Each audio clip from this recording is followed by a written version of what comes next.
Tidak ada firman Tuhan di luar Alkitab. Semua firman Tuhan ada dalam Alkitab. Amin. Baik perjanjian lama maupun perjanjian baru, hanya dicatat dan dibuat manusia setelah Tuhan menyelesaikan tahap pekerjaannya. Mengapa pekerjaan Tuhan harus berdasarkan Alkitab? Apakah Tuhan tidak berhak melampaui Alkitab? Tidak bisakah Tuhan meninggalkan Alkitab dan melakukan pekerjaan lain? Pekerjaan Tuhan tidak pernah berdasarkan atau mengacu Alkitab. Dan dia tidak mencari jalan untuk menuntun para pengikutnya dari Alkitab. Bahkan dia menganugerahkan jalan baru dan melakukan pekerjaan baru.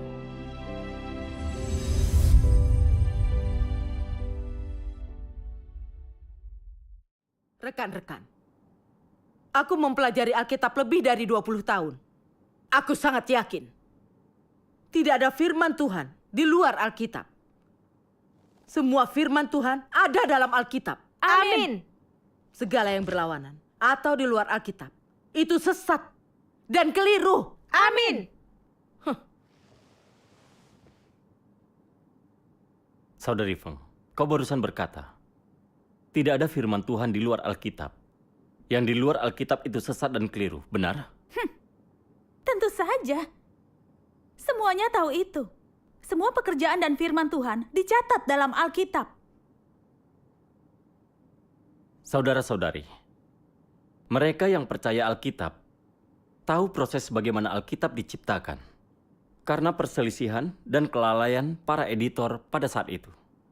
Satu bagian dari firman Tuhan yang disampaikan para nabi tidak dicatat dalam perjanjian lama. Ini adalah fakta umum. Jadi bagaimana kau bisa bilang pekerjaan dan firman Tuhan tidak ada di luar Alkitab? Jadi apakah nubuat para nabi yang dihilangkan bukanlah firman Tuhan? Iya. Bahkan dalam perjanjian baru, Tuhan Yesus berkata lebih dari firman yang telah tercatat. Firman Tuhan ada dalam Alkitab. Saudari, Yohanes 21 ayat 25 menyatakan, dan ada pula banyak hal lain yang Yesus lakukan, yang jika ditulis satu persatu, menurutku, seluruh dunia ini pun tidak cukup untuk memuat kitab yang ditulis itu. Ini juga membuktikan bahwa pekerjaan dan firman Tuhan Yesus tidak sepenuhnya dicatat dalam perjanjian baru. Maka perkataan, tidak ada pekerjaan atau firman Tuhan di luar Alkitab, tidak sesuai dengan fakta yang ada. Ya, tentu Iya, saja. itu benar sekali. Benar sekali.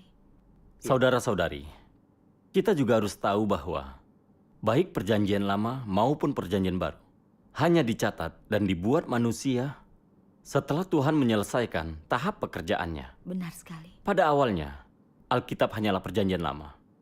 Semua pekerjaan dan firman Tuhan Yesus ada di luar perjanjian lama. Jika kita menuruti segala yang menyimpang dari Alkitab itu sesat, bukankah kita telah mengutuk firman dan pekerjaan Tuhan Yesus? Iya, itu benar. Saudara-saudari, dari fakta ini, kita bisa melihat tidak ada firman atau pekerjaan Tuhan di luar Alkitab. Segala yang di luar Alkitab adalah sesat. Itu keliru. Bagus sekali.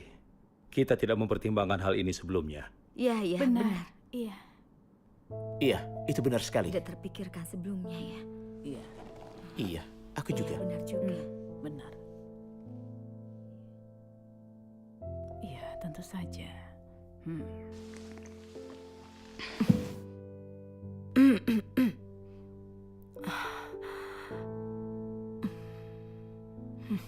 Kita tidak memikirkannya seperti itu sebelumnya. Kini kita jauh lebih memahami setelah berkomunikasi. Saudara-saudari, mengenai aspek kebenaran ini, mari kita lihat firman Tuhan yang Maha Kuasa. Mari buka halaman 950. Saudara Guo, tolong bacakan untuk semuanya. Baik. Tuhan Yang Maha Kuasa berfirman, selama masa Yesus memimpin orang Yahudi dan semua orang yang mengikutinya, selaras dengan pekerjaan Roh Kudus di dalam Dia pada saat itu. Dia tidak memakai Alkitab sebagai dasar pekerjaannya, tapi berbicara sesuai dengan pekerjaannya. Dia tidak mengindahkan Alkitab, maupun mencari jalan untuk memimpin pengikutnya di dalam Alkitab. Sejak dia mulai bekerja, dia menyebarkan tentang jalan pertobatan. Sebuah perkataan yang sama sekali tidak disebut dalam nubuatan Perjanjian Lama. Dia bukan saja tidak bertindak sesuai Alkitab, tetapi juga memimpin jalan baru dan melakukan pekerjaan baru. Dia tidak pernah merujuk kepada Alkitab ketika berkhotbah. Selama zaman hukum Taurat, tidak ada yang bisa melakukan mukjizatnya dalam menyembuhkan orang sakit dan mengusir setan. Pekerjaannya, ajarannya, otoritasnya tidak dimiliki siapapun selama zaman hukum Taurat. Yesus hanya melakukan pekerjaannya yang lebih baru. Dan meski banyak orang mengutuknya dengan Alkitab dan bahkan memakai Perjanjian Lama untuk menyalibkannya, pekerjaannya itu melampaui Perjanjian Lama.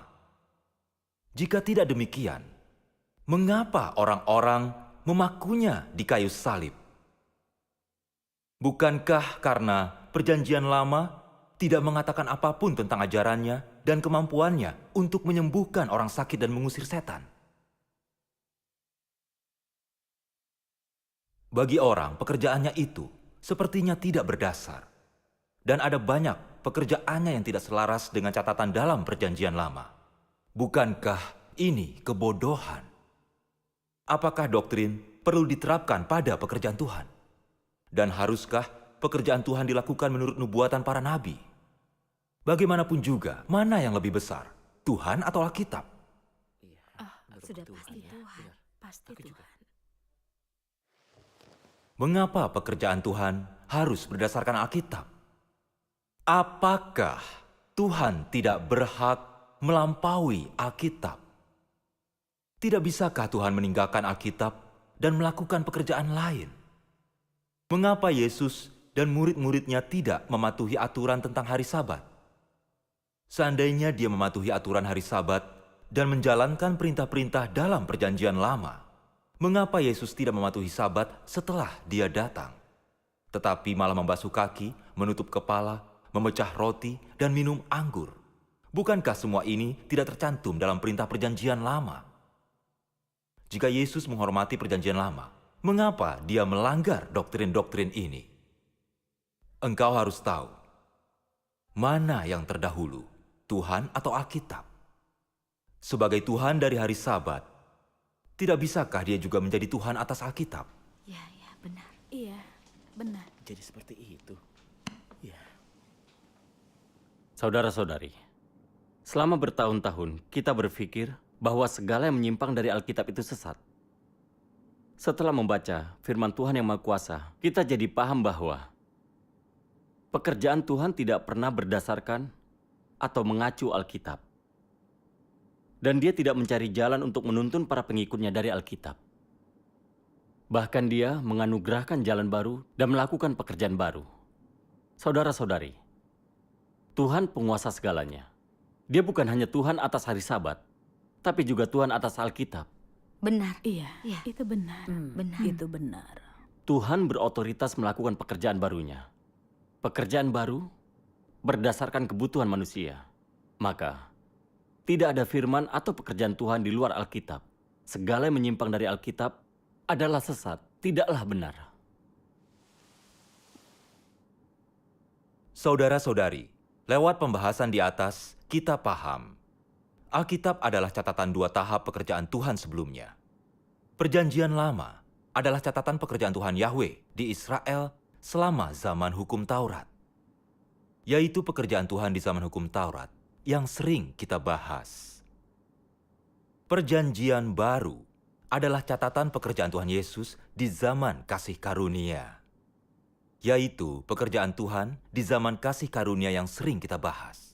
Pekerjaan Tuhan di zaman hukum Taurat tidak berdasarkan Alkitab. Dan pekerjaan Tuhan di zaman kasih karunia juga tidak berdasarkan Alkitab. Tidak ada pekerjaan Tuhan yang dilakukan berdasarkan Alkitab. Tidak masalah memakai Alkitab sebagai dasar untuk mengukur pekerjaan, pelayanan, dan khotbah manusia. Tapi sebaiknya kita mengukur berdasarkan ada tidaknya pencerahan Roh Kudus. Jika kita hanya memakai Alkitab untuk mengukur dan mendefinisikan pekerjaan Tuhan, maka kita akan menjadi penentang pekerjaan Tuhan. Seperti orang Farisi yang dulu menolak Tuhan Yesus. Mereka bersikeras, berpegang pada kitab suci, dan mengukur pekerjaan Tuhan Yesus dengan kitab suci. Saat mereka melihat firman dan pekerjaan Tuhan Yesus di luar perjanjian lama, mereka dengan keras mengecam dan menghujat. Justru merekalah orang-orang yang menolak pekerjaan Tuhan dan dikutuk Tuhan. Apa kita akan terus menyangkal fakta itu? Yang mereka katakan itu benar. Iya, sekarang aku merasa lebih dicerahkan setelah mendengarkannya. Iya, jelas. Iya, Jelas. benar-benar.